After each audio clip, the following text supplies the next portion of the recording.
अस्सलाम वालेकुम, welcome to my YouTube channel zero to hero. हमारे जितने भी हमारे प्रीवियस कंटेंट राइटिंग के लेक्चर्स हैं, तो उनमें हमारे पास एक लेक्चर मिसिंग हो गया था प्लेजरिज्म के बारे में कि प्लेजरिज्म क्या होती है। तो ये हमारा बिल्कुल लास्ट एक टॉपिक था जो हमने डिस्कस नहीं किया अभी तक। तो हम आज इस टॉपिक पे बात करेंगे कि प्लेजरिज्म जो है ये क्या होता है कंटेंट में, और आपको क्यों अवॉइड करना चाहिए। आप जब भी कंटेंट लिखते हैं, पब्लिश करते हैं, उससे पहले क्यों आपको चेक करना चाहिए कि आपका कंटेंट यूनिक है कि नहीं है, क्या चीज़ें प्लेजरिज्म में काउंट होती हैं, क्या चीज़ें काउंट नहीं होती हैं। तो कौन कौन से टूल्स हैं, फ्री कौन से टूल्स हैं, पेड कौन से टूल्स हैं, और कौन से आपके लिए राइट टूल्स हैं जिनको यूज़ करके आप प्लेजरिज्म चेक कर सकते हैं। और हम ये बात करेंगे कि इन दोनों में क्या डिफरेंसेस हैं, फ्री टूल में और पेड टूल्स में। ये सारी चीज़ें आज हम इस लेक्चर में कवर करने वाले हैं। अब हम देख लेते हैं कि प्लेजरिज्म क्या होता है। तो इसमें ये है कि आपने कोई भी कंटेंट आपने लिखा है, वो किसी और वेबसाइट पे लिखे हुए कंटेंट से मैच कर रहा है, या कोई कॉपी किया है तो वो भी मैच कर रहा है, अगर अनइंटेंशनली किया है तो भी वो मैच कर रहा है। तो अब आप ये बात समझ लें कि चाहे इंटेंशनली हो या अनइंटेंशनली हो, तो जो भी काम है वो प्लेजरिज्म में काउंट होता है। इसमें 3 टाइप्स के होते हैं, जैसे कंटेंट स्क्रैपिंग। कंटेंट स्क्रैपिंग का मतलब ये है कि आपका मोस्टली जो पार्ट है कंटेंट का, वो कहीं से मैच कर रहा है। जैसे कि 80% समझ लें प्लेजरिज्म आ रहा है, तो यानी कि आपने एज इट इज़ कॉपी कर लिया कंटेंट को। उसके बाद है स्पिन कंटेंट, यानी कि आजकल ऐसे टूल्स भी हैं और कुछ मैनुअली भी करते हैं लोग, जैसे आर्टिकल पढ़े हैं उनको एज इट इज़ कॉपी किया, कुछ टूल्स होते हैं वहाँ पे पेस्ट किया, वो क्या करते हैं उसको रीराइट कर देते हैं। तो उस रीराइटिंग के प्रोसेस में जो कुछ वर्ड्स होते हैं, टूल क्या करता है उनको रिप्लेस कर देता है, और मतलब कि उसको चेंज कर देता है। इस तरह का जो कंटेंट होता है वो भी प्लेजरिज्म में काउंट होता है। वो क्वालिटी कंटेंट नहीं होता, बल्कि ये होता है कि जो आपका ओरिजिनल कंटेंट होता है वो उसका डुप्लीकेट आपको दे देता है, कॉपी। तो इससे भी आपको अवॉइड करना है, क्योंकि इस तरह के कंटेंट की कोई वैल्यू नहीं होती है। क्योंकि जो ओरिजिनल कंटेंट है वो गूगल पे रैंक कर रहा है, तो जो डुप्लीकेट कंटेंट है उसके जो है रैंक करने के चांसेस बहुत कम होते हैं। मिनिमल मतलब कि बहुत ही ज़्यादा मिनिमम होते हैं कि आपको जो कंटेंट है वो रैंक करेगा। और रैंक कर भी गया तो बहुत सारी वेबसाइट ऐसी होती हैं, कंपटीशन कीवर्ड्स हैं, बहुत बार ऐसा कंटेंट भी रैंक कर जाते हैं एसईओ वाले लोग, कि जो ऑडियंस आ रही है उनको वैल्यू प्रोवाइड नहीं कर पाएगी, और जो वर्ड्स हैं उनके उल्टे सीधे जो मीनिंग्स हैं, सिनोनिम्स हैं, वो उसमें यूज़ हो रहे हैं। तो जो ऑडियंस पढ़ने आ रही है उनको वैल्यू प्रोवाइड नहीं होगी। वो जो आंसर जो क्वेश्चन का वो ढूंढ रहे होते हैं, जो इन्फॉर्मेशन वो वहाँ से ले रहे थे, उनको प्रॉपर मिल नहीं पाएगी। देन थर्ड है अनइंटेंशनल प्लेजरिज्म।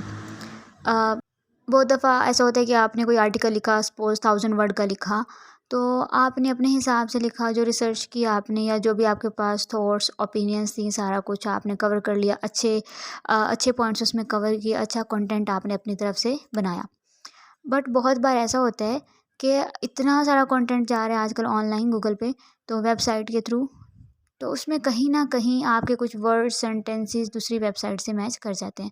तो वो चीज़ भी आपको अवॉइड करनी है। उसको अवॉइड करने के लिए आप पहले क्या करेंगे, कंटेंट जो है आपका रेडी कर लिया आपने, ठीक है, फाइनल ड्राफ्ट आपने उसका बना लेना है, और आप टूल्स जो हैं वहाँ पे ओपन करेंगे, आप वहाँ जाके चेक करेंगे कि आपका कंटेंट पूरा जो है यूनिक है या नहीं है। अगर कुछ कुछ कह लें कि यूनिक है, अगर आपका थोड़ा सा प्लेजरिज्म आ गया, जहाँ पे आपको वो दिखा देते हैं टूल्स कि आपका कहाँ पे कॉपी कंटेंट है, तो आपको वो भी अवॉइड करना है। अब प्लेजरिज्म के बारे में कुछ इंपॉर्टेंट थिंग्स हैं कि आपका जो कंटेंट है कब प्लेजराइज्ड बनता है। जैसा कि फर्स्ट है वर्ड प्लेजरिज्म, यानी कि कुछ ऐसे वर्ड्स होते हैं जो फंक्शनल होते हैं, ठीक है, जो मेन कंटेंट के वर्ड्स हैं ये होते हैं, इज़, एम, आर, ये जो है ये तो छोटे छोटे हेल्पिंग वर्ब्स वगैरह ये काउंट नहीं होते हैं। जो मेन वर्ड्स होते हैं जिनको आप कोई कंपनी के लिए या कोई कंटेंट वगैरह लिख रहे हैं, तो उसमें जैसा कि कोई प्रोग्रामिंग लैंग्वेज के रिलेटेड कोई कंटेंट था, उसके कुछ मेन वर्ड्स थे फंक्शनल, ठीक है, जो ओरिजिनल कंटेंट के वो मैच कर जाते हैं, वो मिलते हैं, तो वो प्लेजरिज्म में काउंट होते हैं, ठीक है। सेंटेंस प्लेजरिज्म में क्या होता है कि एज इट इज़ आपका जो सेंटेंस वगैरह है कहीं ना कहीं वो 2-3 जो उसके दूसरे वेबसाइट से मैच कर रहा होता है, या फिर आप ये देखें कि रिफ्रेश कर देते हैं उसको, ठीक है, सेंटेंस को कॉपी किया, उसको उठा के रीराइट करने के लिए 2-3 वर्ड चेंज कर देते हैं, इधर उधर कर देते हैं, तो ये जो है उसका स्ट्रक्चर है वही रह जाता है, लेकिन गूगल उसको ट्रैक कर लेता है, ठीक है, इन चीज़ों को। तो ये ओरिजिनल कंटेंट का कॉपी है ये वाला टॉपिक बिल्कुल, तो कंपैरिजन हो जाता है। जो टूल्स होते हैं, अच्छे टूल्स होते हैं, उनमें मतलब जो है प्लेजरिज्म वो काउंट कर लेते हैं, तो आपको ये चीज़ भी अवॉइड करनी है। अब हम ये देखते हैं कि कौन सी चीज़ें प्लेजरिज्म में काउंट नहीं होती हैं, यानी कि कॉपी करेंगे कंटेंट आप, लेकिन वो चीज़ें फिर भी प्लेजरिज्म में काउंट नहीं होगी। ये 3 चीज़ें हम देखते हैं। फर्स्ट, प्रोवर्ब्स, जैसे हम उर्दू में कह देते हैं कहावतें, मुहावरे वगैरह। जैसे एग्जांपल देख लेते हैं, a bad worker always blames his tools. तो ये जो है एक कोवर्ब है, यानी कि यहाँ पे किसी ने इसको प्रॉपर लिखा नहीं है, नहीं लिखा, ये चलती आ रही है शुरू से ही, हमेशा से ही। तो अगर आप इसको अपने कंटेंट में एज इट इज़ लिख लेते हैं, या कोई कोई सेंटेंस है, मतलब आप इसको ऐसे ही लिख देते हैं, तो आप अपने कंटेंट में इसको कॉपी पेस्ट करते हैं, तो कहीं भी प्लेजरिज्म में ये काउंट नहीं होता है। सेकंड है कॉमन नॉलेज, जो चीज़ें कॉमन नॉलेज में हैं, जैसा कि on 14 August 1947 Pakistan became independent. Okay, तो ये जो होता है ये कॉमन नॉलेज है, ये किसी ने अलग से कुछ नहीं लिखा है। तो ऐसा कॉमन नॉलेज, ये चीज़ें अगर आप अपने कंटेंट में लिखते हैं तो ये प्लेजरिज्म में काउंट नहीं होती हैं। देन है कोट्स विद साइटेशंस। अब कोटेशंस होते हैं, जैसे कि समझ लीजिए, opportunities don't happen, you create them. Chris जो है उसने इसको लिखा था, या उसका मतलब कोटेशन है किसी बुक का, या कभी उन्होंने बोला होगा। तो जैसे हम दूसरे भी देखते हैं जो लीडर्स होते हैं, जो बिल गेट्स है, और जैसे और बहुत सारे हमारे लीडर्स हैं, जो बड़े लोग हैं, उनका कोई कोटेशन वगैरह होता है बुक्स वगैरह में, या कहीं भी कहीं और से, तो उसको है ना आप प्रॉपर उस कोटेशन मार्क्स के साथ लिख सकते हैं। साइटेशन का मतलब है कि जिस पर्सन का कोटेशन है ओरिजिनल, उसके नाम के साथ अगर आप यूज़ करते हैं तो कोई भी इशू नहीं है। लेकिन अगर आप किसी का कोटेशन यूज़ कर रहे हैं विदाउट कोई उनका रेफरेंस दिए, साइटेशन दिए हुए, तो इशू हो सकता है। तो हमेशा आपने ये चीज़ ध्यान में रखनी है। देन आपने कोटेशन यूज़ करना है, देन जिसका ओरिजिनल है उसका सोर्स का नाम आपने वहाँ मेंशन करना है। ये चीज़ तभी काउंट होती है। सपोज़ कि अगर आप कोई रिपोर्ट वगैरह लिख रहे हैं, तो वहाँ पे आप कोई माइक्रोसॉफ्ट की रिपोर्ट दे रहे हैं, तो आप साथ मेंशन कर देते हैं कि ये माइक्रोसॉफ्ट की रिपोर्ट है, क्राइम की है, क्या है, तो वो भी प्लेजरिज्म में काउंट नहीं होती है। रिपोर्ट्स की भी कोई प्लेजरिज्म नहीं आती है। अब हम देखते हैं कि टूल्स कौन कौन से हैं जो फ्री टूल्स हैं, ठीक है। सबसे पहले हम बात करते हैं, इसमें जो टॉप है, जो अभी तक मैंने देखा है, वो है ये डुप्लीकेट चेकर, ठीक है। उसके बाद है स्मॉल एसईओ टूल्स, तीसरा है क्यूटेक्स। अब इनमें क्या करेंगे आप, सबसे पहले इनकी कुछ मतलब ये हैं कि लिमिटेशंस हैं। आप सिर्फ 1000 वर्ड्स तक यहाँ पे फ्री में चेक कर सकते हो, और एक बार में एक मेल पे, ठीक है। सपोज़ अगर आपका 2000 वर्ड्स का आर्टिकल है, तो आप लोग उसको पहले उसको थाउजेंड्स वर्ड में डिवाइड करना पड़ेगा, देन उसके सेकंड पार्ट को आप उसमें चेक कर सकते हो। आपने क्या करना है, आपने सबसे पहले अपना अकाउंट लॉगिन वगैरह कर लेना है। और अगर आपको इसकी लॉगिन नहीं आएगी, इसका मेथड नहीं आएगा, साइनअप कैसे करते हैं, तो आप मुझे कमेंट में बताइएगा, मैं आपको इनका साइनअप मेथड भी बता दूंगी। तो मेथड इसका यही है कि आपने सबसे पहले अपना कॉपी कंटेंट जो है उसको कॉपी करना है, करने के बाद आपने वहाँ जाके पेस्ट कर देना है। देन वो आपको ऑप्शन देता है कैप्चा का, अगर कैप्चा का देता है तो अपने कैप्चा सॉल्व कर लेना है, उसके बाद आपको दिखा देगा कितने % प्लेजरिज्म है, ठीक है। अब हम देख लेते हैं एसईओ टूल्स का, ठीक है, कि कौन कौन से अच्छे हैं, ठीक है, जो इन टूल्स का यूज़ करते हैं, जो अच्छे होते हैं। सबसे पहले हमारे पास है, अच्छा, सबसे पहले हमारे पास है कॉपीस्केप। ये जो है वर्ल्ड का सबसे फेमस टूल है, ठीक है। क्यों? क्योंकि इसकी कॉस्ट बहुत ज़्यादा हाई है, लेकिन इसमें जो डेटाबेस है और इसकी जो क्वालिटी है, जो इसके दूसरे फीचर्स हैं, बहुत सारे हैं। जैसे कि आपकी वेबसाइट पे कोई कंटेंट पब्लिश हो रखा है, वो देखना है आपको कि किसी और ने कॉपी किया है या नहीं किया है। तो बहुत बार ऐसा होता है ना कि आपकी वेबसाइट से कॉपी करके दूसरी वेबसाइट पे पब्लिश कर देते हैं, तो वो भी चेक करना है, तो आप इस टूल से चेक कर सकते हैं।